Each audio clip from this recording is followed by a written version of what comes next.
we go. Jessica, thank you for joining us here. Pleasure. You are one of those who inspire a lot of people, riders around the world. So we would like to just ask you, what do you do to prepare yourself for a peak performance? If I knew that, I'd win every time I went out. I can't actually tell you. No. I really think it's something about having experience, confidence. Obviously, you need to have a top horse. Oh, yeah. But it's many things coming together. I think what's really important is that inside you feel good. Yes.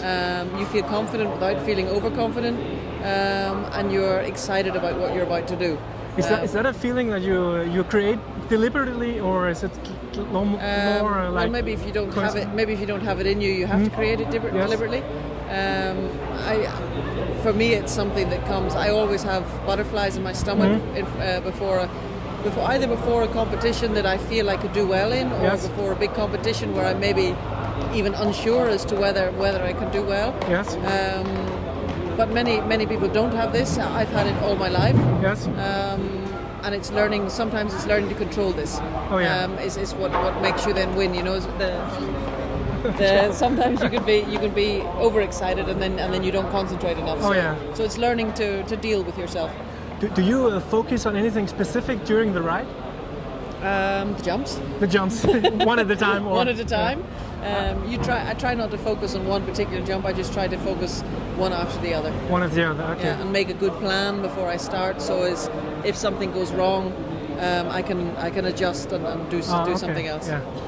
What about after the competition? I mean, good or bad competition? What do you do to get on? I mean, if you had a bad experience or a bad competition, what do you do to get on the horse again?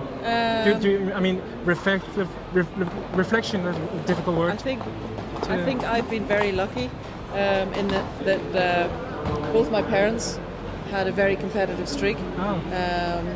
My mum also had a very artistic streak, which also she gave to me the feeling. Always to follow your dreams, always to try to reach for the goal, even if you think it's not there. And my dad was very competitive. He was a national hunt jockey, but amateur. He was a dentist, but he's very competitive, extremely competitive, but in a very positive way. He was always, when he went 100%, and if it didn't go well, he put it behind him and went on. And this. Certainly when I was riding ponies, it was very, very important when we were riding ponies. If it went wrong, my parents always said, don't worry, tomorrow's another day. Oh, great. And this is something that I grew up with, always knowing tomorrow is another day. Because it's true, tomorrow is another day. Exactly. But certainly in my professional career, where it became my business and where I have to earn my living from it, at the beginning it was very difficult for me when things went wrong, because obviously at the beginning everything does go wrong because you're building up and you don't have the horses, you don't have this, you don't have that, and you're trying, and there's all the big names and you're trying to compete against the big names and you're just not good enough, and you're working on yourself and you're working your horses, and for sure there's a large element of frustration when you come out of the ring and it hasn't gone well. But the most important thing to do is to learn to deal with this. Oh, yeah. And I learned to deal with it. It was actually an old horseman from Switzerland, Max Howry, who said to me, if you're angry, get off the horse and hit the wall. And hit the wall? Yeah, and I've done it on many occasions. Oh, great. I've hit the wall. I've had very sore hand hitting the wall, but it's been very good because a physical movement, either shouting or a physical movement, gets it out. Exactly. But obviously you have to not harm your horse, and you have to not harm your how the public sees you. Obviously, the public don't like to see a bad sportsman. Exactly. Somebody comes out of the ring going, the people think, what's wrong with Big Head today? Why is that? And they don't like you to see you pulling the horses. It's very bad also to do that. So you have to learn to deal with that. And you only do that if you're incredibly competitive. People who are not incredibly, they don't have this. They don't have this need to let it out. No. But I have learned to deal with it. I just simply remember all the time, tomorrow's another day. And that's basically how it goes on.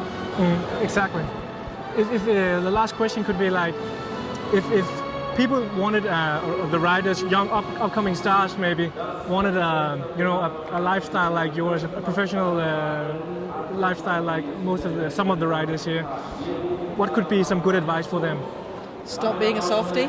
Stop being a softie, yeah? Stop being a softie. For me, there's so many people who are softies, they don't know how good they have it.